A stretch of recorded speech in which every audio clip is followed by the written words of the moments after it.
तो आप सारे मेरे भाइयों के लिए, सारे मेरे दोस्तों के लिए, सारी मेरी बहनों के लिए ये रक्षाबंधन का गीत आप सभी के लिए मैं गाना चाहूंगी। कैसे?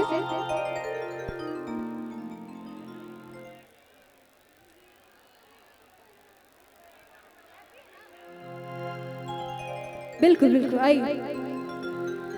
बहनों को रहता है इसका इंतजार हो, मुझे पता है ये रक्षाबंधन तो आए बार बार हो।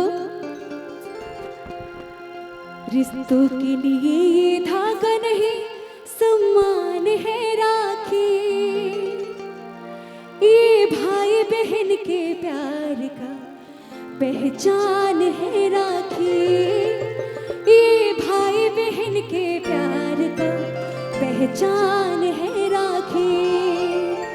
तो ये सारे बहनों और भाइयों के लिए क्या? रिश्तों के लिए ये धागा नहीं, सम्मान है राखी। रिश्तों के लिए ये धागा नहीं, सम्मान है राखी।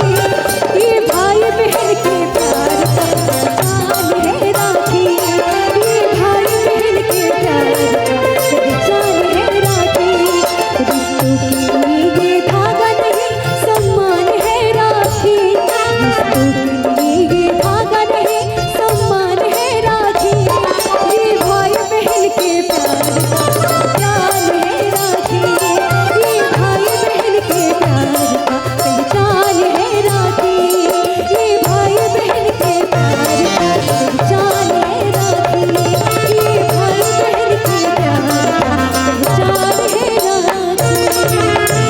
तो बोलिए हरा हरा, बोलिए धनेश्वर नाथ की बहुत बहुत आभार, बहुत बहुत प्रणाम। और सही प्यार आशीर्वाद देते रह जा अलका सिंह भाटिया के, और कुछ ना चाहिए।